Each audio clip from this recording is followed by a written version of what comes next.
ਸਤਿ ਸ਼੍ਰੀ ਅਕਾਲ ਪੰਜਾਬੀ ਰੇਡੀਓ ਤੇ Punjabi TV USA. ਇਸ ਸਮੇਂ ਤੁਸੀਂ ਵੇਖ ਸੁਣ ਰਹੇ ਹੋ ਪ੍ਰੋਗਰਾਮ ਲੈ ਕੇ ਹਾਜ਼ਰ ਹਾਂ ਖਬਰ ਤੇ ਨਜ਼ਰ। ਖਬਰ ਤੇ ਨਜ਼ਰ ਪ੍ਰੋਗਰਾਮ ਦੇ ਵਿੱਚ ਦੇਸ਼ ਵਿਦੇਸ਼ ਦੇ ਨਾਲ ਜੁੜੀਆਂ ਹੋਈਆਂ ਅਹਿਮ ਖਬਰਾਂ ਤੇ ਪਾਈਦਾ ਚਾਨਣਾ ਤੇ ਉਹਨਾਂ ਖਬਰਾਂ ਦਾ ਵਿਸ਼ਲੇਸ਼ਣ ਕਰਨ ਦੇ ਲਈ ਸਾਡੇ ਨਾਲ ਸਾਥ ਹੁੰਦਾ ਹੈ ਸੀਨੀਅਰ ਪੱਤਰਕਾਰ ਮਿੰਟੂ ਗੁਰੂਸਰੀਆ ਜੀ ਦਾ। ਕਰਦੇ ਹਾਂ ਉਹਨਾਂ ਦਾ ਸਭ ਤੋਂ ਪਹਿਲਾਂ ਪ੍ਰੋਗਰਾਮ ਦੇ ਵਿੱਚ ਨਿੱਘਾ ਸਵਾਗਤ। ਬਹੁਤ ਬਹੁਤ ਸਵਾਗਤ ਹੈ ਜੀ। ਸ਼ੁਕਰੀਆ ਸਾਰਿਆਂ ਨੂੰ, ਸਤਿ ਸ੍ਰੀ ਅਕਾਲ ਜੀ। ਸਤਿ ਸ਼੍ਰੀ ਅਕਾਲ ਜੀ। ਅੱਜ ਦੇ ਪ੍ਰੋਗਰਾਮ ਦੇ ਸਪਾਂਸਰਸ ਦਾ ਸਭ ਤੋਂ ਪਹਿਲਾਂ ਧੰਨਵਾਦ ਕਰਦੇ ਚੱਲੀਏ। ਖਾਲਸਾ ਇੰਸ਼ੋਰੈਂਸ ਲੰਬੇ ਸਮੇਂ ਤੋਂ ਇੰਸ਼ੋਰੈਂਸ ਦੇ ਖੇਤਰ ਦੇ ਵਿੱਚ ਸੇਵਾਵਾਂ ਨਿਭਾ ਰਹੇ ਨੇ। ਤੁਸੀਂ ਵੀ ਸੰਪਰਕ ਕਰ ਸਕਦੇ ਹੋ। ਨੰਬਰ ਹੈ 408 272 2500। ਟਿਰਕਿਆਣਾ ਇਮੀਗ੍ਰੇਸ਼ਨ ਲਾ ਫਰਮ। ਜੇ ਟਿਰਕਿਆਣਾ ਹੁਣਾਂ ਨਾਲ ਸੰਪਰਕ ਕਰ ਸਕਦੇ ਹੋ ਕਿਸੇ ਵੀ ਤਰ੍ਹਾਂ ਦੀ ਇਮੀਗ੍ਰੇਸ਼ਨ ਦੇ ਬਾਬਤ ਸਲਾਹ ਮਸ਼ਵਰਾ ਕਰਨ ਦੇ ਲਈ। Krishan Dhanota Yuba City. Baljinder Singh Nijjar Woodland. GN lube ਵਾਲੇ ਟਰੱਕ ਵਾਸ਼ ਕਰਦੇ ਨੇ, ਆਇਲ ਚੇਂਜ ਕਰਦੇ ਨੇ, 에ਅਰ ਬ੍ਰੇਕਸ ਦਾ ਕੰਮ ਤਸੱਲੀ ਬਖਸ਼ ਕਰਦੇ ਨੇ। ਤੁਸੀਂ ਇਹਨਾਂ ਦੇ ਕੋਲੋਂ ਨਵੇਂ ਪੁਰਾਣੇ ਟਾਇਰ ਵੀ ਖਰੀਦ ਸਕਦੇ ਹੋ। ਲੋਕੇਸ਼ਨ ਸੈਂਟਾਨੇਲਾ ਦੀ ਹੈ। ਨਿਮਾ ਸਹੋਤਾ ਹੁਣਾਂ ਦਾ ਨੰਬਰ ਹੈ 209 277 0113। Jaswinder Singh Nagra Roseville. Avtar Singh Sangha Yuba City. Baldev Singh Kang Yuba City. ਬਹੁਤ ਬਹੁਤ ਧੰਨਵਾਦ ਹੈ ਇਹਨਾਂ ਸਾਰੇ ਸਪਾਂਸਰਸ ਦਾ। ਰੁਕ ਕਰੀਏ ਖਬਰਾਂ ਦਾ ਮਿੰਟੂ ਜੀ। ਸਭ ਤੋਂ ਪਹਿਲਾਂ ਅੱਜ ਕਹਿੰਦੇ ਈਡੀ ਦੀ ਐਸੀ ਰੇਡ ਪਈ ਵੀ ਇਮਾਨਦਾਰੀ ਨੇ 9ਵੀਂ ਮੰਜ਼ਿਲ ਤੋਂ ਛਾਲ ਮਾਰ ਦਿੱਤੀ। ਜਿਉਂਦੀ ਬਚੀ ਹੈ ਜਾਂ ਨਹੀਂ, ਇਸ ਤੇ ਤੁਸੀਂ ਚਾਨਣਾ ਪਾਓਗੇ। ਪਰ ਸਿਆਸਤ ਜਿਸ ਤਰੀਕੇ ਦੇ ਨਾਲ ਕੱਲ ਤੱਕ ਆਪਾਂ ਡਿਸਕਸ ਕਰ ਰਹੇ ਸੀ ਵੀ ਭਾਈ ਜਿਹੜੇ ਦੋ ਵੱਡੇ ਧਮਾਕੇ ਹੋਣ, ਇੱਕ ਵੱਡਾ ਧਮਾਕਾ ਹੋਇਆ ਤੇ ਇੱਕ ਹੁੰਦਾ ਹੁੰਦਾ ਬਚ ਗਿਆ, ਉਸ ਦੇ ਦੁਆਲੇ ਘੁੰਮ ਰਹੀ ਸੀ। ਤੇ ਅੱਜ ਸਿਆਸਤ ਘੁੰਮਦੀ ਰਹੀ ਈਡੀ ਦੀ ਰੇਡ ਦੇ ਦੁਆਲੇ। ਰੇਡ ਨਹੀਂ, ਵੈਸੇ ਰੇਡਾਂ ਵੱਖ-ਵੱਖ ਥਾਵਾਂ ਤੇ ਹੋਈਆਂ ਨੇ। ਸਭ ਤੋਂ ਵੱਧ ਸੁਰਖੀਆਂ ਬਟੋਰੀਆਂ ਇਹ 9ਵੀਂ ਮੰਜ਼ਿਲ ਤੋਂ ਡਿੱਗੀ ਹੋਈ ਇਮਾਨਦਾਰੀ ਵਾਲੀ ਰੇਡ ਨੇ। ਪਾਇਓ ਚਾਨਣਾ ਜਰਾ, ਇਹ ਕੀ ਸਾਰਾ ਮਾਜਰਾ ਹੈ। ਫੋਟੋਆਂ ਨਿਕਲ ਕੇ ਆ ਰਹੀਆਂ ਨੇ ਵੀ ਭਾਈ ਇਹ ਤਾਂ 50 ਨੰਬਰ ਕੋਠੀ ਦੇ ਗੇੜੇ ਬਹੁਤ ਕੱਟਦੇ ਰਹੇ ਨੇ ਤੇ ਹੁਣ 9ਵੀਂ ਮੰਜ਼ਿਲ ਤੋਂ ਕਿਉਂ ਛਾਲ ਮਾਰਨੀ ਪੈ ਗਈ। ਗੁਰਪ੍ਰੀਤ, ਅਸਲ ਦੇ ਵਿੱਚ ਕਹਾਣੀ ਇਹ ਆ ਕਿ ਜੋ ਬੈਗ ਸੁੱਟੇ ਗਏ ਨੇ, ਬੇਸਿਕਲੀ 6:30 ਦਾ ਵਾਕਿਆ ਹੈ। ਜੋ ਵੀਡੀਓ ਘੁੰਮ ਰਹੀ ਆ ਉਹ ਇੱਕ ਲੇਡੀ ਵੱਲੋਂ ਬਣਾਈ ਗਈ ਵੀਡੀਓ ਆ ਤੇ ਉਹਦੇ ਮੋਢੇ ਤੇ ਆ ਕੇ ਬੈਗ ਵੱਜਾ। ਕਈ ਸੁੱਖਾ ਸੁੱਖ ਰਹੇ ਸਨ, ਕਾਸ਼ ਕਿਤੇ ਬੀਤੇ ਵੇਲੇ ਮੁੜ ਕੇ ਆਵਨ ਜੀ। ਮੈਂ ਫੇਰ ਰਾਹਾਂ ਵਿੱਚ ਖਲੋਵਾਂ ਜਿੱਥੋਂ ਉਹ ਲੰਘੇ। ਤੇ ਗੱਲ ਇਹ ਆ ਕਿ ਇੱਥੇ ਲੋਕ ਸੁੱਖਾ ਸੁੱਖਦੇ ਸਨ ਕਿ ਕਿਤੇ ਇਹੋ ਜਿਹਾ ਵਾਕਿਆ ਸਾਡੇ ਨਾਲ ਦਰਪੇਸ਼ ਆ ਜਾਵੇ। ਪਰ ਇਹ ਮੇਰੀ ਮਤਲਬ ਕਿ ਆਪਣੀ ਜਾਣਕਾਰੀ ਆ ਕਿ ਦਰਅਸਲ ਇੱਕ ਲੇਡੀ ਦੇ ਮੋਢੇ ਤੇ ਆ ਕੇ ਉਹ ਬੈਗ ਵੱਜਾ। ਇੱਕ ਸਿੱਧਾ ਵੱਜਾ ਯਾਨੀ ਉਹ ਫਟ ਗਿਆ ਜਿਹਦੇ ਚੋਂ ਪੈਸੇ ਡਿੱਗੇ ਨੇ, ਇੱਕ ਸਾਬਤਾ ਰਹਿ ਗਿਆ ਜੀ। ਤਾਂ ਇਮਾਨਦਾਰੀ ਦੋ ਥਾਵਾਂ ਤੋਂ ਛਾਲ ਮਾਰੀ ਆ, ਇੱਕ ਥਾਂ ਤੋਂ ਨਹੀਂ। ਅੱਛਾ, ਇਹ ਸੁੱਟੇ ਵੀ ਗੁਸਲਖਾਨੇ ਵਾਲੇ ਸਾਈਡ ਤੋਂ ਆ, ਮਤਲਬ ਕਿ ਬਾਥਰੂਮ ਵਾਲੀ ਸਾਈਡ ਤੋਂ। ਤੇ ਯਾਨੀ ਇਹ ਹੋਇਆ ਕਿ ਮੈਂ ਤੁਹਾਨੂੰ ਥੋੜਾ ਜਿਹਾ ਦੱਸ ਦੇਣਾ ਕਿ ਦਰਅਸਲ ਕੀ ਹੈ ਕਿ ਇਹ ਬੜੀ ਸੁਸਾਇਟੀ ਜਿਵੇਂ ਅੱਛੇ ਲੋਕ ਰਹਿੰਦੇ ਨੇ, ਉਹਦਾ ਇੱਕ ਗਰੁੱਪ ਬਣਿਆ ਜਿਹੜਾ ਪਹਿਲਾਂ ਵੀਡੀਓ ਉਹਦੇ ਚ ਪੋਸਟ ਕੀਤੀ ਗਈ ਜੀ। ਤੇ ਜਿਵੇਂ ਹੀ ਫਿਰ ਤਦ ਫਿਰ ਮਤਲਬ ਕਿ ਉੱਥੋਂ ਉਹ ਜਿਹੜੀਆਂ ਮਤਲਬ ਕਿ ਚੀਜ਼ਾਂ ਸੀਗੀਆਂ ਉਹ ਡਿਲੀਟ ਕਰਵਾਈਆਂ ਗਈਆਂ।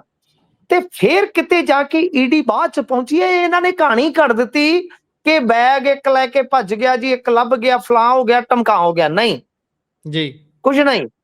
ਇਹ ਤੇ ਕਹਾਣੀ ਈਡੀ ਤੇ ਬਹੁਤ ਬਾਅਦ ਚ ਆਈ। ਉਹਨਾਂ ਤੋਂ ਬਾਅਦ ਚ ਪਤਾ ਲੱਗਾ ਕਿ ਪੈਸੇ ਥੱਲੇ ਸੁੱਟ ਦਿੱਤੇ ਗਏ ਨੇ ਜੀ। ਇੰਟਰਸਟਿੰਗ ਗੱਲ ਹੈ ਇਹ। ਮੇਰੇ ਖਿਆਲ ਦੇ ਨਾਲ ਹੁਣ ਤੱਕ ਕਿਸੇ ਵੀ ਮੀਡੀਆ ਹਾਊਸ ਨੇ ਜਾਣਕਾਰੀ ਨਹੀਂ ਦਿੱਤੀ ਜੋ ਆਪਾਂ ਦੇ ਰਹੇ ਹਾਂ ਜੀ, ਕਿ ਈਡੀ ਨੂੰ ਇਸ ਬਾਬਤ ਨਹੀਂ ਪਤਾ ਲੱਗਾ। ਇਹ ਤੇ ਉਹ ਜਿਹੜਾ ਗਰੁੱਪ ਬਣਿਆ ਸੀ ਸੁਸਾਇਟੀ ਦਾ, ਫਿਰ ਉਹਨਾਂ ਨੇ ਜਦੋਂ ਪੜਤਾਲ ਕੀਤੀ, ਕਿਉਂਕਿ ਉਹਨਾਂ ਦਾ ਮੰਨਣਾ ਸੀ ਕਿ ਕਿਸੇ ਦੇ ਪੈਸੇ ਉੱਤੋਂ ਡਿੱਗ ਪਏ ਨੇ, ਬਈ ਲੈ ਜਾਓ ਜੀ। ਤਾਂ ਜਦ ਉਹਨਾਂ ਨੇ ਇਦਾਂ ਸਰਚ ਕਰਨੀ ਸ਼ੁਰੂ ਕੀਤੀ ਤੇ ਫਿਰ ਪਤਾ ਲੱਗਿਆ ਕਿ ਉੱਤੇ ਤੇ ਈਡੀ ਖਲੋਤੀ ਆ। ਜਦੋਂ ਈਡੀ ਨੂੰ ਪਤਾ ਲੱਗਾ ਕਿ ਮਾਲ ਤੇ ਥੱਲੇ ਗਿਆ ਜੀ, ਕਮਾਲ ਹੋ ਗਈ ਆ, ਮਾਲ ਥੱਲੇ ਆ, ਫੇਰ ਤਰਥੱਲੀ ਮੱਚੀ ਆ ਤੇ ਫਿਰ ਇਹ ਕਹਾਣੀ ਬਣ ਗਈ ਆ। ਕੋਈ ਨਹੀਂ ਭੱਜਿਆ, ਕੋਈ ਕੁਝ ਨਹੀਂ ਹੈ ਗੁਰਪ੍ਰੀਤ। ਤਾਂ ਖੈਰ ਉਸ ਤੋਂ ਬਾਅਦ ਸ਼ੁਰੂ ਹੁੰਦਾ ਹੈ ਦੌਰ ਰਾਜਨੀਤੀ ਦਾ। ਲਾਲਾ ਹੋ ਗਈ, ਜਲੂਸ ਨਿਕਲ ਗਿਆ ਸਰ। ਲਗਾਤਾਰ ਜਲੂਸ ਵੈਸੇ ਨਿਕਲ ਹੀ ਰਿਹਾ, ਤੁਹਾਨੂੰ ਪਤਾ ਇਹਨਾਂ ਦਾ ਰੋਜ਼ਾਨਾ ਕੋਈ ਨਾ ਕੋਈ ਕਾਂਡ, ਰੋਜ਼ਾਨਾ ਕੋਈ ਨਾ ਕੋਈ ਕਾਂਡ। ਤਾਂ ਫਿਲਹਾਲ 500 ਦੇ ਨੋਟ ਖਿਲਰੇ ਨੇ, ਬੈਗ ਫਟੇ ਨੇ, ਕਹਾਣੀਆਂ ਘੜੀਆਂ ਜਾ ਰਹੀਆਂ। ਬਈ ਇੱਧਰ ਵਿਰੋਧੀ ਧਿਰਾਂ ਨੇ ਸਿੱਧਾ ਦੋਸ਼ ਲਾਇਆ ਕਿ ਜਿਸ ਬੰਦੇ ਨਾਮ ਆ ਨਿਤਨ ਗੋਹਲ ਤੇ ਜੀ ਮਤਲਬ ਕਿ ਉੱਥੇ ਆਂਢ ਗੁਆਂਢ ਦੇ ਵਿੱਚ ਤਾਂ ਸੀ, ਜਿੰਨਾ ਕੁ ਮੈਂ ਪਤਾ ਕੀਤਾ, ਮੈਂ ਤੁਹਾਨੂੰ ਨਹੀਂ ਦੱਸ ਸਕਦਾ ਕਿ ਕਿਸ ਜ਼ਰੀਏ ਮੈਂ ਪਤਾ ਕੀਤਾ ਹੈ, ਸਮਝ ਲਓ ਵਿੱਚੋਂ ਹੀ, ਕਿ ਇਹ ਤੇ ਪਤਾ ਸੀ ਕਿ ਠੀਕ ਠਾਕ, ਪਰ ਹੁਣ ਸੁਸਾਇਟੀ ਵਾਲੇ ਹੈਰਾਨ ਆ ਕਿ ਇੰਨਾ ਮਾਲ ਸੀਗਾ ਇਹਦੇ ਕੋਲ, ਜੀ ਬੜੇ ਵੱਡੇ ਲੋਕ ਇਹਦੇ ਕੋਲ ਆਉਂਦੇ ਸਨ। ਤੇ ਵਿਰੋਧੀ ਧਿਰ ਨੇ ਕਿਹਾ ਕਿ ਇਹਦੀ ਤਾਰ ਜੁੜਦੀ ਹੈ ਸੀਐਮ ਮਾਨ ਦੇ ਓਐਸਡੀ ਰਾਜਵੀਰ ਘੁੰਮਣ, ਜੀ ਕਿਉਂਕਿ ਤਸਵੀਰਾਂ ਵਾਇਰਲ ਹੋ ਗਈਆਂ, ਬਹੁਤ ਕੁਝ ਹੋ ਗਿਆ। ਤੇ ਉਧਰ ਸੀਐਮ ਮਾਨ ਨੇ ਕਿਹਾ ਕਿ ਨਹੀਂ, ਜਿਹਦੇ ਤੇ ਰੇਡ ਹੋਈ ਆ ਉਹਦੇ ਨਾਲ ਸਾਡਾ ਕੋਈ ਤਾਲੁਕ ਨਹੀਂ, ਸਾਡਾ ਜੀ ਕੋਈ ਲੈਣਾ ਦੇਣਾ ਨਹੀਂ। ਤੇ ਦੇਰ ਸ਼ਾਮ ਈਡੀ ਨੇ ਪ੍ਰੈਸ ਨੋਟ ਜਾਰੀ ਕਰਕੇ ਰੇਡ ਨੂੰ ਲੈ ਕੇ ਜਾਣਕਾਰੀ ਦੇ ਦਿੱਤੀ ਹੈ। ਜੀ ਹੁਣ ਈਡੀ ਨੇ ਕੀ ਕਿਹਾ? ਈਡੀ ਨੇ ਕਿਹਾ ਕਿ 30.5 ਕਿੱਲੇ ਜ਼ਮੀਨ ਦੇ ਫਰਜ਼ੀ ਸਹਿਮਤੀ ਪੱਤਰ ਤਿਆਰ ਕੀਤੇ ਗਏ ਨੇ। Indian G cooperative housing building society Suntech city ਦੇ ਸੁਰੇਸ਼ ਕੁਮਾਰ ਬਜਾਜ ਤੇ ਅਜੇ ਸਹਿਗਲ ਨੇ 15 ਜ਼ਮੀਨ ਮਾਲਕਾਂ ਦੀ 30 ਏਕੜ ਜ਼ਮੀਨ ਦੇ ਫਰਜ਼ੀ ਸਹਿਮਤੀ ਪੱਤਰ ਤਿਆਰ ਕੀਤੇ ਤੇ ਇਹਨਾਂ ਪੱਤਰਾਂ ਤੇ ਜਾਲੀ ਦਸਤਖਤ ਅਤੇ ਅੰਗੂਠੇ ਦੇ ਨਿਸ਼ਾਨ ਲਾ ਕੇ ਗਮਾਡਾ ਤੋਂ ਸੀਐਲਯੂ ਹਾਸਲ ਕਰ ਲਿਆ। ਜੀ ਇਸ ਤੋਂ ਬਾਅਦ ਬਿਨਾਂ ਕਿਸੇ ਸੇਲ ਡੀਡ ਦੇ ਸੁਸਾਇਟੀ ਦੇ ਮੈਂਬਰ ਬਦਲ ਕੇ ਮਤਲਬ ਕਿ ਦੱਸ ਕੇ ਲੋਕਾਂ ਤੋਂ 150 ਕਰੋੜ ਰੁਪਏ ਤੋਂ ਜ਼ਿਆਦਾ ਵਸੂਲ ਹੈ। ਜੀ ਅਜੇ ਸਾਈਕਲ ਨੇ ਇਸੇ ਤਰਜ਼ ਤੇ ਲਾ ਕੈਨਲਾ ਤੇ ਡਿਸਟ੍ਰਿਕਟ 7 ਵਰਗੇ ਪ੍ਰੋਜੈਕਟ ਵੀ ਵਿਕਸਿਤ ਕੀਤੇ। ਫਿਰ ਇਸ ਤੋਂ ਇਲਾਵਾ ਇੱਕ ਹੋਰ ਮਾਮਲੇ 'ਚ ਉਹਨਾਂ ਨੇ ਕਿਹਾ ਕਿ ਆਲਟ ਸਪੇਸ ਬਿਲਡਰਸ ਪ੍ਰਾਈਵੇਟ ਲਿਮਟਿਡ ਤੇ ਦੋਸ਼ ਹੈ ਕਿ ਉਹਨਾਂ ਨੇ ਖਰੀਦਦਾਰਾਂ ਤੋਂ ਇਹ ਕਹਿ ਕੇ ਗੁੰਮਰਾਹ ਕਰਕੇ ਉਹਨਾਂ ਨੇ ਮਤਲਬ ਕਿ ਪ੍ਰੋਜੈਕਟ ਨੂੰ ਸਿਰੇ ਚਾੜਨ ਦਾ ਯਤਨ ਕੀਤਾ ਕਿ ਗਮਾਡਾ ਤੋਂ ਅੰਤਮ ਸੀਐਲਯੂ ਮਿਲ ਗਈ ਆ, ਜਦ ਕਿ ਇਹ ਸ਼ਰਤਾਂ ਦੇ ਤਹਿਤ ਸੀ ਜੋ ਬਾਅਦ ਦੇ ਵਿੱਚ ਰੱਦ ਕਰ ਦਿੱਤਾ ਗਿਆ। ਮਤਲਬ ਕਿ ਉਹਨਾਂ ਨੂੰ ਇਨਵੈਸਟਰਸ ਨੂੰ ਦੱਸਿਆ ਗਿਆ ਕਿ ਸੀਐਲਯੂ ਮਿਲ ਗਿਆ। ਇਸ ਮਾਮਲੇ ਦੇ ਵਿੱਚ ਕੰਪਨੀ ਦੇ ਪ੍ਰਮੋਟਰ ਮਹਿੰਦਰ ਸਿੰਘ ਦੇ ਖਿਲਾਫ ਗੈਰ ਜ਼ਮਾਨਤੀ ਵਾਰੰਟ ਜਾਰੀ ਕੀਤੇ ਗਏ ਤੇ ਭਗੌੜਾ ਐਲਾਨਿਆ ਗਿਆ। ਇਧਰ ਇਹਨਾਂ ਨੇ ਕਿਹਾ ਕਿ ਜਾਂਚ ਦੇ ਵਿੱਚ ਮਨੀ ਲਾਂਡਰਿੰਗ ਦਾ ਐਂਗਲ ਵੀ ਸਾਹਮਣੇ ਆਇਆ। ਦੋਸ਼ ਹੈ ਕਿ ਧੀਰ ਕੰਸਟਰਕਸ਼ਨ ਨੇ ਆਲਟ ਸਪੇਸ ਬਿਲਡਰਸ ਦੀਆਂ ਪ੍ਰਾਪਰਟੀਆਂ ਨੂੰ ਘੱਟੋ ਘੱਟ ਕੀਮਤ ਤੇ ਹਥਿਆਉਣ ਦੀ ਕੋਸ਼ਿਸ਼ ਕੀਤੀ ਤਾਂ ਕਿ ਮਨੀ ਲਾਂਡਰਿੰਗ ਨੂੰ ਹੋਰ ਖੁੱਲਾ ਬਣਾਇਆ ਜਾਏ। ਤੇ ਇਸ ਤੋਂ ਇਲਾਵਾ ਨਿਤਨ ਗੋਹਲ ਅਤੇ ਪ੍ਰਿਤਪਾਲ ਸਿੰਘ ਢੀਂਡਸਾ ਵਰਗੇ ਵਿਚੋਲੀਆਂ ਦੇ ਨਾਮ ਵੀ ਸਾਹਮਣੇ ਆਏ ਆ, ਜਿਨ੍ਹਾਂ ਨੇ ਦੋਸ਼ੀਆਂ ਨੂੰ ਰਾਜਨੀਤਿਕ ਪ੍ਰੋਟੈਕਸ਼ਨ ਦੇਣ ਦੇ ਵਿੱਚ ਮਦਦ ਕੀਤੀ। ਜੀ ਅੰਗਰੇਜ਼ੀ 'ਚ ਆ ਕੰਮ ਮੈਂ ਮੱਥਾ ਮੁੱਥਾ ਮਾਰ ਕੇ ਜਿਵੇਂ ਤਿਵੇਂ ਜੋੜ ਤੋੜ ਕਰਕੇ 19 21 ਕਰਕੇ ਤੁਹਾਨੂੰ ਸਿਰੇ ਲੈ ਆਂਦਾ। ਜੀ ਹੁਣ ਕੀ ਕਹਿ ਰਹੇ ਆ? ਨਾਮ ਕਿਹਦਾ ਆਇਆ? ਢੀਂਡਸਾ ਐਂਡ ਗੋਹਲ। ਇਹ ਕਹਿੰਦੇ ਆ ਕਿ ਸਾਡਾ ਲੱਲਾ ਖੱਖਾ ਨਹੀਂ, ਲੱਲਾ ਖੱਖਾ ਤੁਹਾਡਾ ਹੋ ਜਾਣਾ ਜੇ, ਲੱਲਾ ਖੱਖਾ ਹੋ ਜਾਣਾ ਜੇ। ਤੇ ਹੁਣਾ ਵੀ ਕਿਵੇਂ ਮੈਂ ਤੁਹਾਨੂੰ ਦੱਸਦਾ ਗੁਰਪ੍ਰੀਤ, ਦਰਅਸਲ ਕੀ ਹੈ ਕਿ ਸਭ ਚੱਡਾ ਦੀ ਇਨਫੋਰਮੇਸ਼ਨ ਹੈ। ਚੱਡਾ ਮੁਖਬਰ ਬਣ ਗਿਆ ਨਾ, ਬਿਲਕੁਲ। ਤੂੰ ਮਿੱਤਰਾ ਗਦਾਰ ਹੋ ਗਿਆ ਤਾਂ ਚੱਡਾ ਬਣ ਗਿਆ ਹੁਣ ਮੁਖਬਰ। ਚੱਡਾ ਨੂੰ ਸਭ ਜਾਣਕਾਰੀ ਸੀ ਕਿ ਇਹ ਟੀਮ ਕੀ ਕੰਮ ਕਰ ਰਹੀ ਆ। ਸੀਐਲਯੂ ਦੀ ਖੇਡ ਤੇ ਮੈਂ ਡੇਢ ਕੁ ਸਾਲ ਪਹਿਲਾਂ ਖੁਲਾਸਾ ਕਰ ਦਿੱਤਾ ਸੀਗਾ ਕਿ ਮਾਜਰੀ ਖਰੜ ਇਹਨਾਂ ਬਲਾਕਾਂ ਦੇ ਵਿੱਚ ਸੀਐਲਯੂ ਦੀ ਬਹੁਤ ਵੱਡੀ ਖੇਡ ਚੱਲ ਰਹੀ ਆ। ਇਹ ਸੀਐਲਯੂ ਦਾ ਹੀ ਗੇਮ ਸੀ। ਸੀਐਲਯੂ ਉਦੋਂ ਉਹਨਾਂ ਨੇ ਬਲੌਕ ਕਰਤੀ। ਸੀਐਲਯੂ ਕਰਕੇ ਸੌਦੇ ਜਿਹੜੇ ਸੀਗੇ ਉਹ ਕਹਿ ਲਓ ਵਿੱਚ ਵਿਚਾਲੇ ਅਟਕ ਗਏ। ਲੋਕ ਭੱਜੇ ਦਲਾਲਾਂ ਕੋਲ, ਫਿਰ ਦਲਾਲਾਂ ਨੇ ਗੇਮ ਸੈੱਟ ਕਰ ਦਿੱਤੀ ਤੇ ਉਹਨਾਂ ਦਲਾਲਾਂ ਦੇ ਵਿੱਚੋਂ ਇੱਕ ਹੈ ਗੋਹਲ। ਗੋਹਲ ਦੇ ਨਾਲ ਢੀਂਡਸਾ ਤੇ ਫਿਰ ਗਾਂ ਹੁਣ ਕਥਿਤ ਤੌਰ ਤੇ ਕਿਹਾ ਜਾ ਰਿਹਾ ਕਿ ਇਹਨਾਂ ਦੇ ਤਾਰ ਜੁੜੇ ਸਨ ਰਾਜਵੀਰ ਘੁੰਮਣ ਦੇ ਨਾਲ। ਤੁਸੀਂ ਮੈਨੂੰ ਦੱਸੋ ਕਿ ਬਈ ਇਹ ਫਿਰ ਮਾਨ ਸਾਹਿਬ ਘੱਟੋ ਘੱਟ ਇਹ ਤੇ ਸਪਸ਼ਟ ਕਰ ਜਾਣ ਕਿ ਜੋ ਇਹ ਦੱਸ ਰਹੇ ਨੇ, ਜੋ ਦਾਵਾ ਕੀਤਾ ਜਾ ਰਿਹਾ ਹੈ ਕਿ ਇਹ ਰਾਜਨੀਤਿਕ ਪ੍ਰੋਟੈਕਸ਼ਨ ਦਿਵਾ ਰਹੇ ਸਨ ਇਹਨਾਂ ਲੋਕਾਂ ਨੂੰ, ਜਿਹੜੇ ਗਾਂ ਲੋਕਾਂ ਨੂੰ ਕਹਿ ਲਓ ਬੁੱਧੂ ਬਣਾ ਰਹੇ ਸਨ, ਠੱਗ ਰਹੇ ਸਨ, 30 ਏਕੜ ਜ਼ਮੀਨ ਦੇ ਫਰਜ਼ੀ ਸਹਿਮਤੀ ਪੱਤਰ ਲੈ ਰਹੇ ਸਨ, ਝੂਠਾ ਦਾਵਾ ਕਰ ਰਹੇ ਸਨ ਕਿ ਸੀਐਲਯੂ ਲਈ। ਇਹਨਾਂ ਨੂੰ ਪੋਲੀਟੀਕਲੀ ਪ੍ਰੋਟੈਕਸ਼ਨ ਦੇਣ ਦੀ ਗੱਲ ਕਿਵੇਂ ਆ ਗਈ? ਤਾਂ ਫਿਰ ਪ੍ਰੋਟੈਕਸ਼ਨ ਕਿੱਥੋਂ ਲੈ ਰਹੇ ਸਨ? ਉਹ ਬੰਦਾ ਕੌਣ ਸੀ? ਤਾਂ ਖੈਰ ਗੁਰਪ੍ਰੀਤ, ਮਾਮਲਾ ਇੰਨਾ ਸਰਲ ਨਹੀਂ ਹੈ ਜਿੰਨਾ ਨਿਬੇੜਨਾ ਚਾਹੁੰਦੇ ਨੇ। मान साहब, मामला बड़ा टेढ़ा है, मामला बेहद पेचीदा है। सो राजा वड़िंग, विक्रम मजीठिया, सुखबीर बादल, प्रताप सिंह बाजवा, हरसिमरत कौर बादल, स्वाति मालीवाल, सारियां ने बई बड़े बड़े दोष लाए ने। ਸਾਰਿਆਂ ਨੇ ਕਿਤੇ ਨਾ ਕਿਤੇ ਉਂਗਲ ਜਿਹੜੀ ਆ ਉਹ ਇਹਨਾਂ ਵੱਲ ਚੁੱਕੀ ਆ। ਤਾਂ ਮੇਰੇ ਖਿਆਲ ਦੇ ਨਾਲ ਹੁਣ ਸਾਨੂੰ ਆ ਜਾਣਾ ਚਾਹੀਦਾ ਹੈ ਗੱਲ ਕਨਕਲੂਡ ਕਰਨ ਵੱਲ। ਤਾਂ ਇਹਦਾ ਹੁਣ ਗਾਂ ਜਾ ਕੇ ਰੌਲਾ ਪਵੇਗਾ ਗੁਰਪ੍ਰੀਤ। ਜਿਸ ਤਰ੍ਹਾਂ ਈਡੀ ਨੇ ਪ੍ਰੈਸ ਰਿਲੀਜ਼ ਜਾਰੀ ਕਰ ਦਿੱਤਾ, ਪ੍ਰੈਸ ਨੋਟ ਜਾਰੀ ਕਰ ਦਿੱਤਾ, ਇਹਦਾ ਮਤਲਬ ਆ ਕਿ ਉਹਨਾਂ ਨੇ ਤਾਰਾਂ ਜਿੱਥੇ ਜੋੜਨੀਆਂ ਸੀ ਜੋੜਤੀਆਂ ਨੇ। ਯਾਨੀ ਉਹਦੇ ਵਿੱਚ ਉਹਨਾਂ ਨੇ ਲਿਖ ਦਿੱਤਾ ਕਿ ਇਹ ਬੰਦੇ ਵਿਚੋਲੀਏ ਸੀ, ਇਹ ਪੋਲੀਟੀਕਲ ਪ੍ਰੋਟੈਕਸ਼ਨ ਦਿਵਾਉਂਦੇ ਸੀ। ਮਾਮਲਾ ਐਚਐਸ ਭੁੱਲਰ ਵਰਗਾ ਹੀ ਬਣ ਗਿਆ ਗੁਰਪ੍ਰੀਤ ਜੀ। ਮਾਮਲਾ ਦਿੱਲੀ ਤੋਂ ਬਣ ਗਿਆ, ਲੌਂਗ ਤੋਂ ਕੋਕਾ ਬਣ ਗਿਆ। ਨਹੀਂ, ਇਹ ਤੇ ਕੋਕਾ ਬਣ ਗਿਆ ਜਨਾਬ। ਤੇ ਮੈਂ ਕੀ ਕਿਹਾ ਸੀ? ਮੈਂ ਕਿਹਾ ਤਾਂਡਵ ਕਰੇਗੀ ਈਡੀ ਤਾਂਡਵ ਕਰੇਗੀ। ਮੈਂ ਤੇ ਤੁਹਾਨੂੰ ਸਾਲ ਪਹਿਲਾਂ ਦੱਸਤਾ ਸੀ ਕਿ ਇਹਨਾਂ ਨੇ ਭਾਈ ਬਹੁਤ ਗਾਹ ਪਾਉਣਾ। ਆ ਵੇਖ ਲਓ ਤੁਹਾਡੇ ਸਾਹਮਣੇ ਗਾਹ ਪੈ ਗਿਆ ਨਾ ਇੱਕੋ ਝਟਕੇ ਚ। ਕੀ ਹੋ ਗਿਆ ਸਰ? 6-7 ਵਿਧਾਇਕ ਹੋਰ ਤਿਆਰ ਆ ਰਡਾਰ ਤੇ, ਨੋਟ ਕਰ ਲਓ।